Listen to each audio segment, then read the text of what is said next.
Hello नमस्कार दोस्तों, स्वागत है आप सभी का आपके प्यारे यूट्यूब चैनल कुंदन जॉब अड्डा पे। तो मैं फिर से आप सभी का एक नई वीडियो में स्वागत करता हूं। और आज हम बात करने वाले कि जो भी कैंडिडेट यहां पे अप्रेंटिसशिप में ज्वाइनिंग करने वाले या फिर कैजुअल में या एफटी में ज्वाइनिंग करने वाले हैं, तो आप सभी को पता है कि आपको पता होना चाहिए कि यहाँ पर हमारी सैलरी कितनी बनने वाली। तो मैं आपको, जैसा कि आपको पता है कि मैं यहाँ पर कैजुअल यानी कि एफटी में वर्किंग हूँ, तो मैं अपनी सैलरी स्लिप जो है, मेरी कितनी सैलरी आती है पर मंथ के हिसाब से, उसके हिसाब से मैं आप सभी को पूरा डिटेल्स डाटा बता रहा हूँ। आप सभी की भी सैलरी इतना ही आएगा, लमसम इसी के आसपास रहेगा, आप इससे अंदाज़ा लगा सकते हैं। तो मैं आपको जो है कैजुअल के सैलरी स्लिप जो मेरी है उसको मैं डिटेल्स में यहाँ पे बताऊँगा आज के वीडियो में। और जो भी कैंडिडेट यहाँ पे ज्वाइनिंग फाइनल हो गया है, तो आप सभी निश्चिंत होकर काम कीजिए, क्योंकि यहाँ पे वर्किंग डे जो है वो 5 दिन का ही होता है और कंपनी की तुलना में यहाँ पे वर्किंग थोड़ा अच्छा ठीक ठाक ही होता है। बाकी डिपेंड करता है कि आपका डिपार्टमेंट कैसा है नहीं है। तो आपको कई कंपनियों में जैसे कि पता है कि मंडे टू सैटरडे काम होता है, लेकिन यहाँ पे 5 दिन का ही होता है। और 5 दिन में भी जो है यहाँ पे पूरी ELCL मिलता है। और जिस किसी भी दिन यदि आप एब्सेंटिज्म आ जाता है, फिर भी आपकी जो है सैलरी पूरा 30 दिन का बनता है। और यहाँ पे ज्वाइनिंग जो होती है आप सभी को, वो डायरेक्ट कंपनी के थ्रू ही होता है। इसमें कोई वेंडर या फिर थर्ड पार्टी का इन्वॉल्वमेंट नहीं होता है, चाहे आपकी ज्वाइनिंग कैजुअल में अप्रेंटिसशिप में हो। छोटे मोटे कामों के लिए यहाँ पे जैसे कि सफाई वगैरह काम के लिए थर्ड पार्टी वेंडर रखे हुए हैं। बाकी जो मेजर मैन पावर जो काम करने के लिए हायर करता है, आइडिया हायर करते हैं, उनकी ज्वाइनिंग जो है यहाँ पे डायरेक्ट होंडा कार ही करती है। और ये मेरी सैलरी स्लिप है जिससे आप सभी को दिखाऊँगा, और इसके बारे में मेरी सैलरी कैसे कैसे आया है और कितना बनता है नहीं बनता है, सभी चीज़ें डिटेल्स में समझाऊंगा आप सभी को, जैसे कि आपको एक आइडिया है, आपका व्यू क्लियर हो कि मैं भी इसी के हिसाब से कमा सकता हूं। और आप जो भी कैंडिडेट मारुति में काम किए हैं तो वो थोड़ा नर्वस होंगे, क्योंकि सैलरी यहाँ पे मारुति की तुलना में कम आता है, लेकिन उतना भी कम नहीं आता है यदि देखा जाए अकॉर्डिंग टू द मार्केट। अभी के हिसाब से जो भी कंपनियां और भी छोटी मोटी कंपनियां या फिर कहीं आप घूमते हो, क्योंकि यहाँ पे वर्किंग डे ही कम है और पर मंथ में भी वर्किंग डे कम है, और इसके ईयरली भी मतलब साल में भी वर्किंग डे कम होता है। 365 दिन होता है, 365 में भी 250 दिन ही वर्किंग होता है। इसके अलावा भी शटडाउन फैसिलिटीज़ वगैरह बहुत सारी चीज़ें यहाँ पर आपको प्रोवाइड किया जाता है।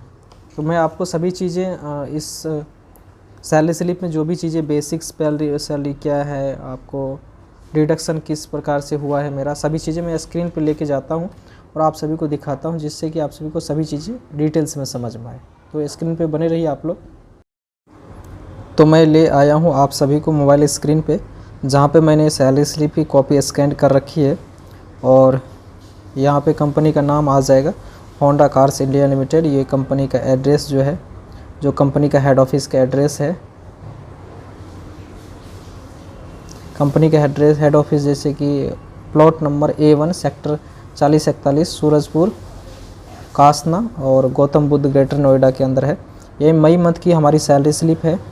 और name, employee ID, father name, department हमारा एल्यूमिनियम FE है। एल्यूमिनियम और FE जो है, यहाँ पे 2 मशीन शॉप की डिपार्टमेंट है, वहाँ है मैं यहाँ काम करता हूँ। और यहाँ पे मेरी डेजिग्नेशन जो है, यानी कि किस पोस्ट के लिए हमें नियुक्त किया गया है, तो टेम्पररी 1। अभी ये टेम्पररी 1 का ही ग्रेड आ रहा है। और कितने दिन का सैलरी आया है मेरा, तो मेरा जो आया है पेड डेज इन मंथ, मई महीने में कितने दिन का महीना था, 31 दिन का। तो हमारा जो आया है सैलरी आया है 30 दिन, यानी कि 30.5 दिन, 30 दिन 50, 30.50 है ना। चूँकि मई महीने में क्या था ना, शटडाउन लगने वाला था, तो शटडाउन में मैं घर गया था, तो हाफ डे गया था, तो मेरा 30 दिन और 50 दिखा रहा है, यानी कि आधा दिन का जो है यहाँ पे दिख रहा होगा आप सभी को, मेरा सैलरी नहीं आया है। तो ये मेरा अगले मंथ में आ जाएगा, मैं इसको अप्रूव करवा लूँगा। अब आज ये जो इम्पोर्टेंट चीज़ आप सभी को जानकारी होनी चाहिए, ये दिखा देता हूँ आप सभी को। ये रहा अर्निंग फिक्स्ड अमाउंट जो कंपनी के द्वारा पे किया जाता है, उसमें क्या किस टाइप के अमाउंट मिलते हैं वो देख लीजिए। ये यहाँ पे बेसिक सैलरी मिलता है, रेंट HRA मिलता है, कंपनी अलाउंस मिलता है, इंसेंटिव और वॉशिंग अलाउंस। अभी जो अप्रैल महीने में सैलरी बढ़ा है, ये नया जो सेगमेंट ऐड किया गया वाशिंग अलाउंस, इससे पहले सैलरी कम आता था, तो ये इसका ऐड होने के बाद सैलरी बढ़ गई है। बेसिक सैलरी हमारा है 11,725। HRA हाउस रेंट अलाउंस जो है 3503 रुपया। कंपनी अलाउंस जो है 6865 रुपया, और जो है इंसेंटिव 1300 रुपये, और वाशिंग अलाउंस 1724 रुपया है। तो इस प्रकार से जो है टोटल मिला के इस प्रकार से कंपनी पे करती है। लेकिन हमने जो ड्यूटी किया है उसके अकॉर्डिंग जो बेयर किया है हमें अर्निंग। बेसिक सैलरी बना है हमारा 11,535। HRA बना है 3,446।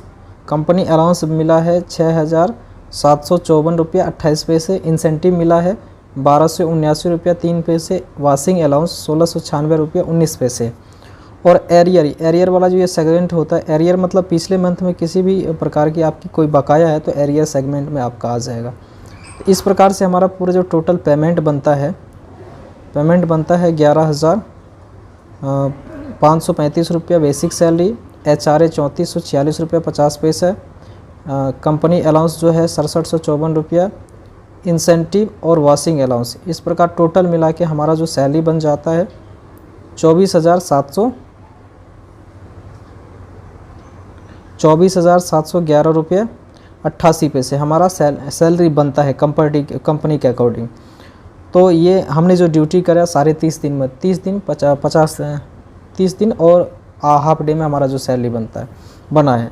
उसके अलावा जो आपको पता है कि कंपनी में जो भी सर्विस लेते हैं आप, कंपनी जो कुछ सुविधाएं प्रोवाइड करती है, जैसे कि PF आप सभी को प्रोवाइड करता है कि इन फ्यूचर यदि आप कंपनी छोड़ते हो तो ये गवर्नमेंट के रूल है कि आप सभी का PF कटना चाहिए। तो PF का कटा, जिसमें आप मेरा कटा 1384 रुपया। ट्रांसपोर्टेशन रिकवरी, चूँकि मैं यहाँ पे बस का सुविधा इस्तेमाल करता हूँ तो उसका 516 रुपया मेरा कटा।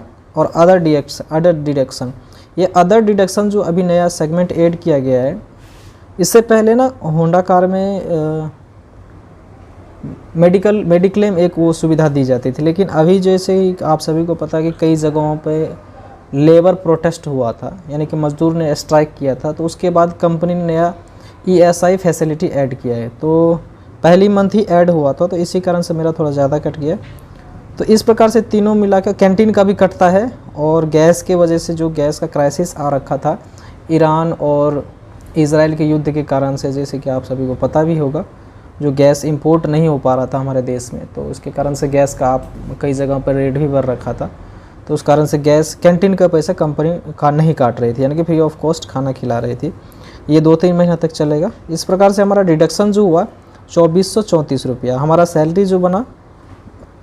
सैलरी बना 24,711 रुपया 88 पैसा। और डिडक्शन हुआ तीनों चीज़ का 2,434 रुपया। जब हम 2000 इसमें से 24,711.88 पैसे में से इतना को माइनस करेंगे तो हमारा जो नेट पेमेंट, यानी कि जो नेट पे हुआ है, हमें पे किया गया कंपनी के द्वारा 22,277 रुपया, यानी कि यहाँ पे लिखा भी है नेट पे 20,277 रुपीज़ ओनली, यानी कि 22,277 रुपया। तो ये मैंने मई मंथ की आपने खुद की सैलरी दिखा रखा। और यहाँ पे नीचे आपको और भी कुछ दिख जाएगा, यहाँ पे सैलरी स्लिप में पर्सनल डिटेल्स, तो इसको भी देख लीजिएगा आप लोग, और आप लोग को मिलेगा भी। तो ये मैंने डिटेल्स सैलरी स्लिप के बारे में कैजुअल यानी कि FTE का जो आता है मैंने आप सभी को समझा दिया। उम्मीद है कि चीज़ें आपको समझ में आएगा कि कितनी सैलरी आ रही है। और रिसेंटली जो अभी जुलाई अगस्त में भी सैलरी आया है, तो वो भी मैं उम्मीद होगा कि दिखाऊंगा आप सभी को, ताकि समझ में आएगा कि एक आइडिया आएगा कि आप यहाँ पे कितने कमा सकते हो। बाकी डिपेंड करता है कि आपका किस डिपार्टमेंट में लिया जाता है, सिलेक्शन होता है, उस डिपार्टमेंट में कैसा काम रहता है, उस हिसाब से आपकी सैलरी ओवर टाइम वगैरह लगा के मिल जाएगा एक्स्ट्रा। तो अप्रेंटिस के बारे में मैं आपको अगले वीडियो में समझाऊंगा कि अप्रेंटिसशिप की कितनी सैलरी आती है, और अप्रेंटिसशिप में क्या यहाँ पे PF वगैरह तो कटता नहीं है, तो उसमें मैं आपको और भी चीज़ें समझाऊंगा। मिलते हैं नेक्स्ट वीडियो में, तब तक के लिए धन्यवाद। Bye bye, take care.